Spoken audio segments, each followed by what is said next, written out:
Ah, hello, my kind friends, my generous and gentle friends. How are you this week? Are you joyful? Have you rested? Taken some deep, grateful breaths? I know I have. It is what I needed. Last week was so cold and so dark, and I was so tired. This week, I am slowly recovering. Sluggishly, though. My heart is a bit lighter, and it lightens more and more every day as I nurse myself back to my usual power. Oh, I needed this sleep. I needed this solitude. I needed this home, this shelter. Especially when it was so cold. Remember that it snowed? I thought that I was changing once more. Changing to something cold and icy and blue. No. I want to be warm. I want always to be warm and true. But sometimes we change, and we don't know into what form. But it turns out that it was just a brief glimpse into only one path that I might take when the weather turns freezing, which isn't now. The sun is out again. Autumn has returned to reclaim its season for just a little while longer. I am grateful for it. The yellow leaves that were on the trees have fallen to the ground, and the trees of my forest are giant spiders against the sky. I too am a spider, I think. Not literally, but I feel as though I am a spider, in that I am always spinning, weaving, working.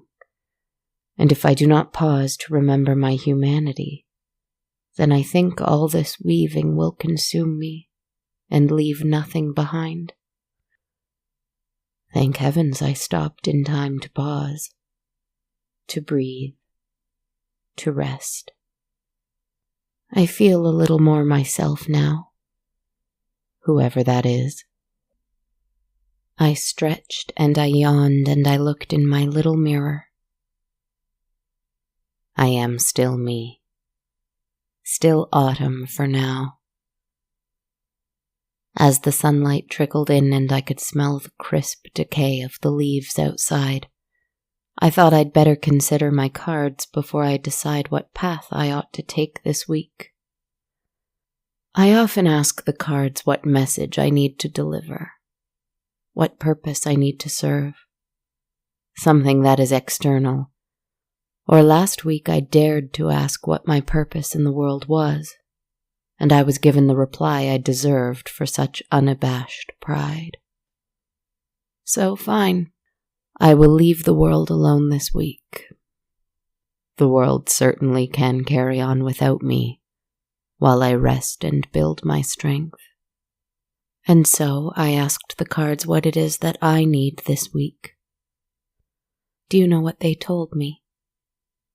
After I sat down, meditated on this question as I shuffled the cards, cut the deck, and flipped the card over. The Magician. I sighed such a breath of relief, dear friends, because you see, I love the Magician. I love all those who seek wisdom and seek to share wisdom. I love those who take action on their wisdom and those who believe in the power of words. I love those who, like me, and perhaps foolishly, believe in the power of their own will. I love magic. Of course I love the Magician. He represents power, resourcefulness, skill, alchemy, will. He understands his own ability to create the things he believes in. He is confident in his ability to turn the elements into whatever he wills. However, he also understands that he must be clear on what it is that he desires first, lest it come to life before his very eyes. A good reminder. There is power in everything, my friends. There is power in nature, in the air, in the water, in the earth. There is power in the sun and the moon and in every single star. There is power in the raging sea and in a roaring fire. There is power in the entire universe, bubbling over and roiling and restless.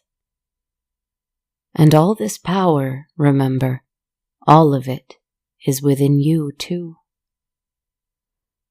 Easy to hear, hard to understand. The magician understands it, and he reminds us of it. I remembered the power of words, the power of my words to manifest creatures and people and souls and places and things. I wonder what else I can manifest. That is what I need. I need that wonder. Probably we all do. And we will find wonder again. Will we not, my friends? Together yet alone, apart yet near, we can use our power for great things, can't we? How exciting. Anyway, I have a story for you tonight. A story about someone with a magician's power, even if he did not know it right away. There once was a talented young artist who had a lonely heart. A sculptor he was, and the best in his hometown. He made a humble but decent living, and lived alone in his little studio, despite his great longing for someone to live with him.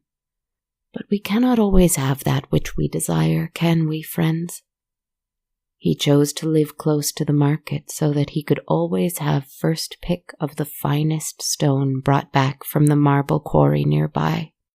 When he didn't have any commissions for larger works, he would usually pick smaller pieces of stone from which he could carve small little trinkets that he in turn would also sell on market days. This month, however, had been good to him, and he had reaped the benefits from a few larger pieces commissioned from the Senate. He had enough money to rest for a little while, and perhaps to sculpt something for himself, for once. Yes, that was what he wanted. A gift to himself. He was lonesome and he was sad, more so lately than usual. And he felt that the one thing that could make him happy was a piece of art, dedicated to him, even if it was from himself. In a way, because he thought very highly of his own work and his own art, as we all should. He especially wanted a gift from himself.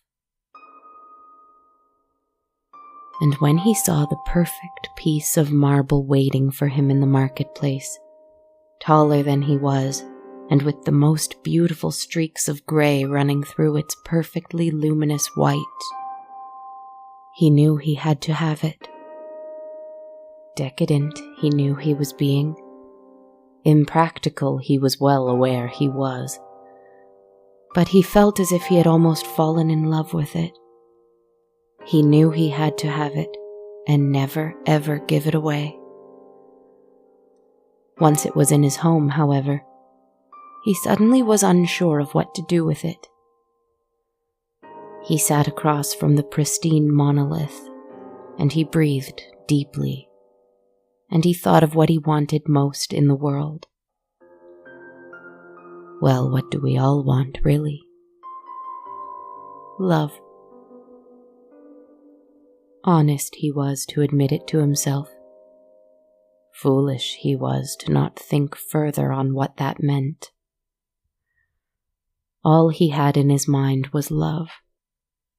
He did not think specifically on what that would mean, and about the consequences of trying to carve out love from stone.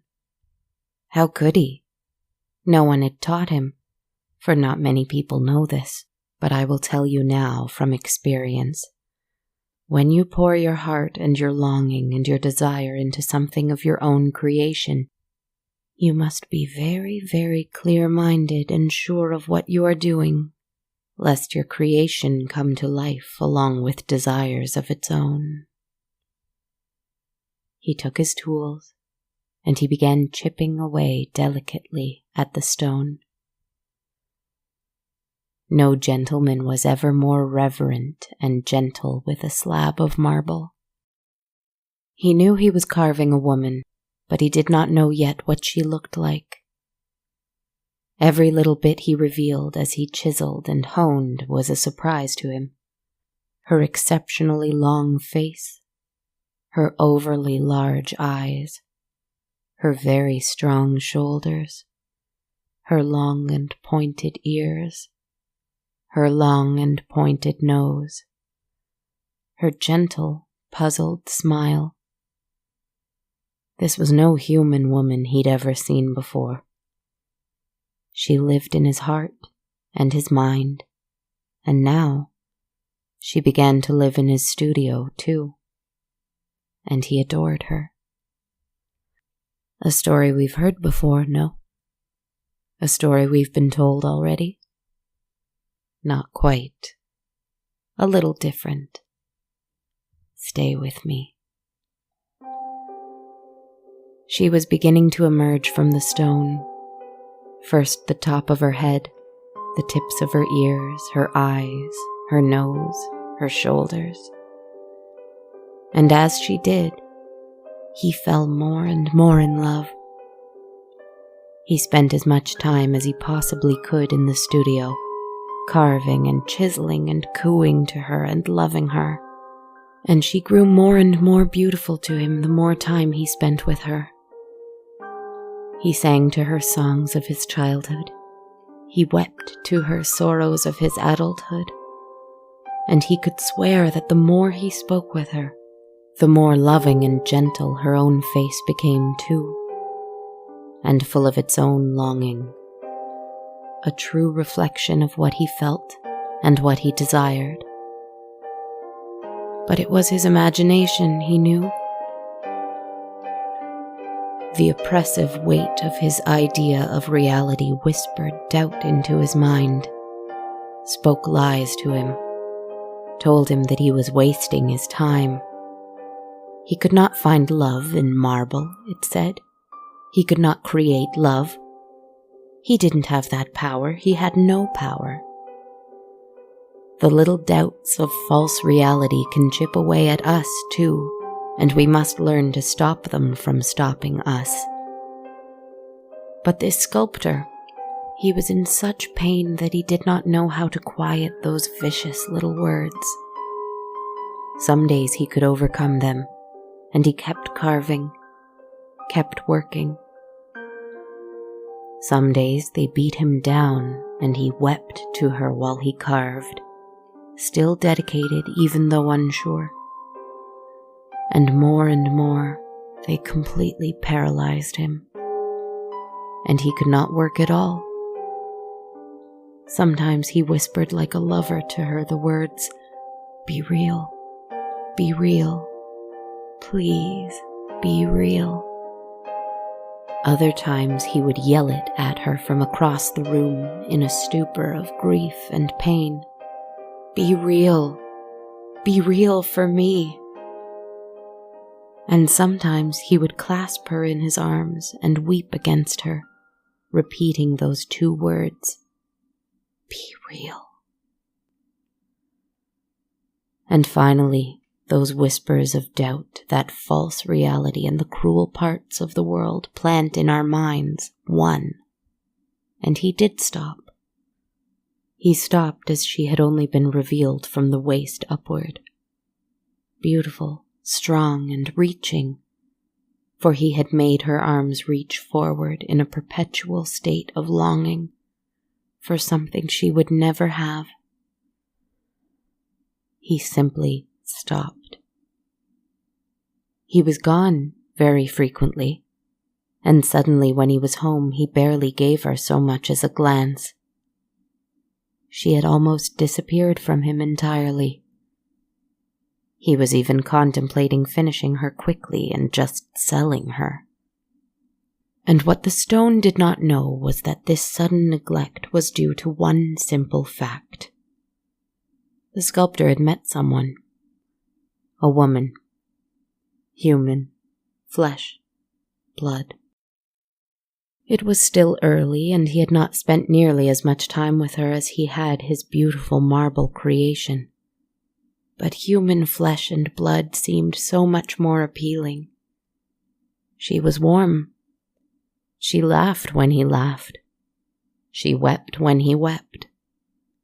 And suddenly, he forgot all those hours he had poured into his stone sylph. He forgot how she had quietly borne his laughter and his tears without complaint. He forgot how she had never stopped reaching for him. He forgot. For days, weeks, months, he forgot about her. And one day our sculptor decided to ask his lady of flesh and blood to take his hand in marriage. She would come to his home that evening. They would have a drink in the parlor. They would dine in the courtyard. They would dance under the moonlight. And then, when everything was just perfect, he would ask her to share his life with him. He did love her, his flesh and blood human bride. But do not mistake this kind of love for connection. She might as well have been made of marble to him too, for he only loved an idea of her that he had. The idea that he wouldn't be alone anymore. The idea that she would fill his empty life with some kind of comfort.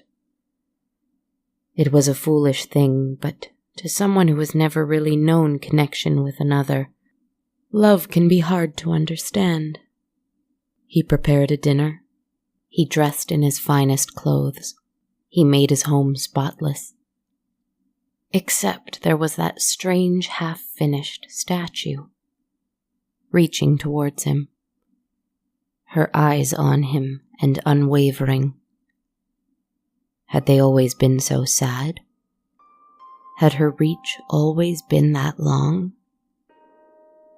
She was so strange, so sad, almost obscene in her longing. He suddenly detested how terrible it made him feel, for it was created only through his own longing and desperation. It was a perfect reflection of who he was before he had met his human lady. And he had hated that person. He never wanted to feel like that again. So he took a white sheet and he draped it over her, and he pushed her into a corner of the room where the half-finished thing would be unnoticeable. A pit sat in his heart suddenly. It was something akin to guilt, though he knew it was completely unfounded. He continued to make ready for his big night. The lady came later that evening, and she was welcomed warmly into the sculptor's studio. He poured her a glass of wine, and while sitting very close together on a nearby couch, he made a toast to her. To you, who has made my life so much more rich simply by being alive, he said with a smile, and they kissed.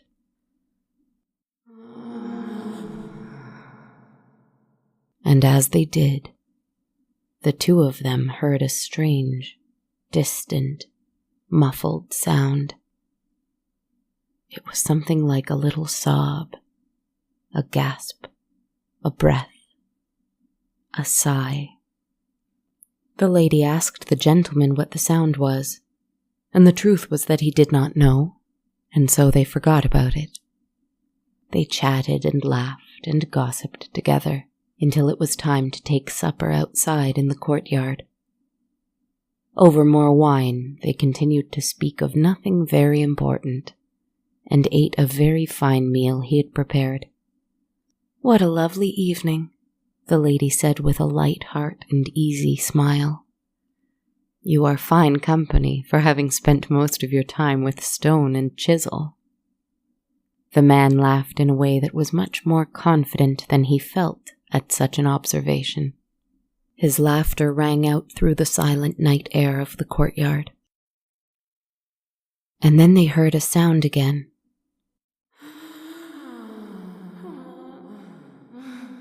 Though further away, it was much louder.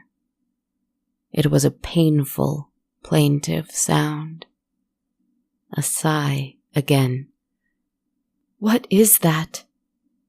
the woman of flesh and blood asked once more, very much frightened this time, and the sculptor's eyes were no less frightened, though his voice casually replied, "I have no idea." It was soon forgotten as wine and good cheer filled their hearts again. They danced together under the stars, the crickets singing a symphony to them. They were barely more than strangers, even though they had known each other for many days and nights now. But they clung together anyway, for life is long when you are alone. Laughter, dance, and cheer soon turned to slowly swaying, their bellies full and their hearts placated, the sculptor and his human, his real human, who had found him and come into his life willingly and shared her time with him. She was good. He knew that she was good. He also began to understand that he was expecting her to make his life better. He was placing all of his hopes and desires and dependence on her. He knew that it was unfair. He knew it would end in disaster. He was not unwise, but he was in pain. And pain makes us resort to selfishness often. He knew this was not right, but he didn't want to be alone, and so he would propose to her. He had the ring in his pocket, but his hand felt heavy as lead as it searched for it. Why did he feel guilty? Why did he feel he was making a terrible mistake? Why did he feel as though he had forgotten something? He went to his knees.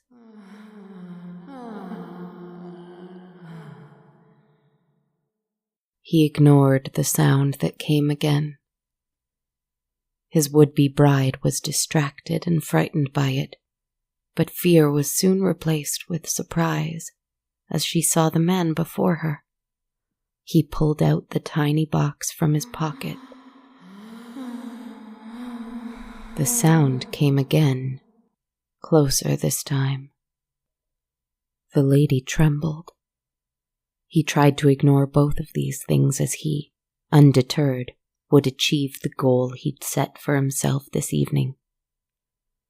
He began to ask his very important question, and the woman's gaze moved from the little box to behind the sculptor, just where the entrance to his home was, and she let out a horrible, horrified scream. There she was, draped in a sheet, the woman of marble. Though her legs were unfinished and still trapped in a great cluster of rock, she had somehow found her way out here. And she wept. Her arms reached. She reached even further. She tried desperately to reach him. She reached so far that she toppled over onto the ground. The sculptor cried out as the marble below her waist cracked and crumbled and shattered. He cried out and feared that she was broken forever. But there she was. She had been in the stone all along. 2 legs, long, strong, and as translucent as the rest of her, so much so that she seemed to glow in the moonlight, streaked with gray lines that some would call imperfect, others would call beautiful. Still sobbing and sighing, she slowly pulled herself to her feet, her body strong but unsure of its movements. She slowly began to lumber over towards the living man and lady. The ground shook with each of her steps. She sighed with every step and kept reaching towards him. He realized just how much he had underestimated the power of his art, of his talent. Or was it that he had underestimated the power of this gorgeous rock that had been brought up from the earth? A magician with the power to make his dreams a reality is a dangerous thing if he does not believe in his own gift. And so he had created a dangerous thing, a beautiful thing. The woman at his side, the woman of flesh and blood, screamed again in shock. She yelled for him to kill it, to destroy it, to call for help, anything.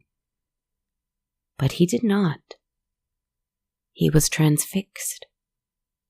And he knew that he was wrong to have abandoned her, his stone nymph, his creation that he had meant to be a gift to himself, but had instead cursed to a life of loneliness, just like the one he had before. He had poured his pain into her, and she couldn't take it. "Kill it," the woman of flesh and bone cried again as the marble creature now stood only feet from them. The statue's hands lowered to her sides, and her chest rose and fell with new breath. Her eyes blinked, though they had no color to them, those overly large eyes, full of sorrow and betrayal and keen intelligence. She opened her mouth as if she would speak, but she could not move her stone self fast enough to form words. She could only sigh. She could only weep. How beautiful she was. More beautiful than anything he had ever seen. "Kill it! It isn't human!" The woman at his side cried again. He didn't even turn to look at her when he said softly, "Leave us." And she did.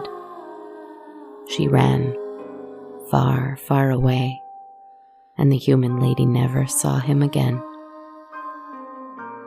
Meanwhile, he stood in the courtyard across from the marble creature. He reached out and touched her hand. Her fingers very, very slowly twined into his. Her white eyes, empty yet full all at once, slowly closed shut, as she sighed now not from pain this time, but from relief. He wanted to tell her how sorry he was. He wanted to tell her that he had somehow convinced himself not to believe in her, even though he had made her. He wanted to tell her that it was so difficult to let himself love something that was only real to him. He wanted to weep and thank her for being so true and so kind, even after he had so carelessly brought her to life and abandoned her. But he was too full of joy to speak in sorries. His hands went to her face, smooth and most certainly glowing in the moonlight now. Her own hands slowly found his face, too, and marveled at the softness of his skin. She slowly, carefully, found herself able to utter one phrase in a soft and shaking voice. I am real.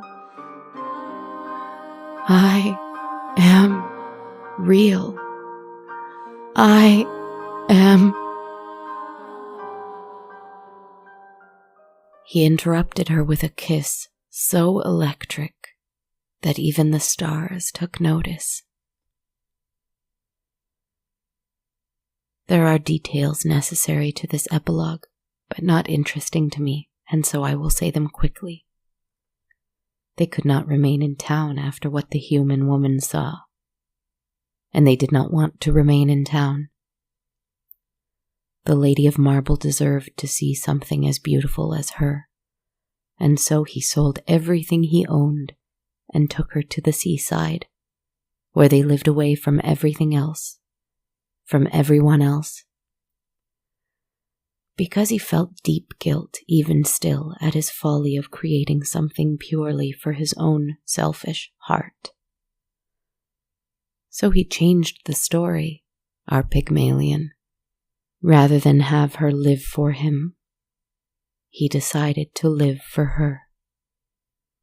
And in selflessly beginning to live his life with the goal of making even just one other person happy, he found happiness too. Life is long when you are alone, but life is good, so why should it not be long? His grave is by the sea, even still. It is easy to find, because it is marked by the presence of a gorgeous statue made of marble, who kneels by the burial mound. Her eyes open and fixed on the sea, her hands clasped, and her smile joyful.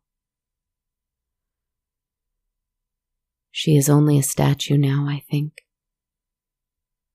Perhaps she is only sleeping. Be clear on what you want before you manifest it. You have more power than you think. Know that and believe it. Now we too must sleep, my friends. May you dream of what you long for, so that you may in turn create it. Good night, my friends.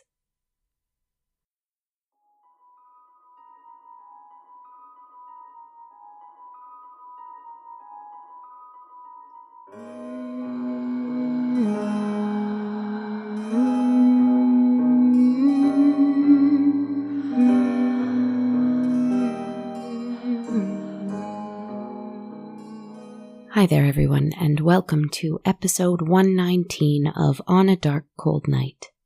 This is Kristen Zaza, your host, writer, podcaster, creator, etc. I have to say that last week I wasn't quite sure what the world was going to be like when I released Not Mother, and I'm very happy that we are in the world we are in now, this week. Many of us are breathing a little easier and have lighter shoulders, I think. Now down to business. Support for On a Dark Cold Night is brought to you by Manscaped, the best in men's below-the-waist grooming, offering precision-engineered tools for your family jewels. And hello, fellow Canadians, Manscaped just launched in Canada, so listen up, I'm going to tell you about some of their life-changing products. Friends, there shouldn't be anything scary or eerie about tending to your personal garden, as it were. Manscaped agrees, and that is why they have redesigned the electric trimmer and perfected it in the form of the new and improved Lawnmower 3.0. It has a third-generation trimmer featuring a cutting-edge ceramic blade to reduce the possibility of grooming accidents. It's a premium device with a battery that lasts up to 90 minutes, so you can take your time, friends, calm down, take a breather, shave with ease and comfort. It's waterproof, so you can take it in the shower. It has an LED light, so you can really see what you're doing down there. It has an upgraded 7,000 RPM motor with quiet stroke technology, so feel free to use it on a dark, cold night and avoid waking up anyone else in the household. Or use it by day, don't let me tell you what to do when. It also has a USB-powered charging stand, so you can make sure it's always ready to use. Now you can hear me talk about this fine product, or you can try it for yourself for 20% off plus free shipping by using the code GOODNIGHT, all one word, at manscaped.com. Maybe you're in the market for a trimmer for yourself, or you want to buy the perfect gift for someone special in your life. Check this one out. Again, that's 20% off with free shipping at manscaped.com by using the code GOODNIGHT. Give you or loved ones' nether regions a lovely gift this holiday season. Moving on to some weekly thank yous, I would like to first thank Lana Campbell, who donated some metaphorical coffee to the show this week through ko-fi.com and left a really kind note. Thank you so much, Lana, for listening and for supporting me and my work. If you'd like to support the show in a similar way, you can also donate at ko-fi.com/darkcoldnight. If you want to support the show on a monthly basis and receive access to my constantly updated soundtrack, you can support the show through Patreon too at patreon.com/darkcoldnight. Thank you to my amazing patrons there and my coffee supporters. Your help is so very appreciated, and I'm very, very grateful. Next up, I would like to thank Ramon Starboard, an Apple listener from the US who left us a very kind 5-star review on iTunes. Thank you so much for sharing your support, Ramon Starboard. If you're enjoying the show and want to share some words about it, please feel free to leave a review through iTunes, Stitcher, Facebook, or anywhere else you like. You can also follow me on social media. I'm on Twitter at A Dark Cold Night, Instagram at Dark Cold Night Podcast, and on my Facebook and YouTube pages, both called On a Dark Cold Night. Thank you so much for listening this week. I'm always very grateful, and I am grateful again this week. Thank you. Be well, my friends, and talk to you soon. Good night.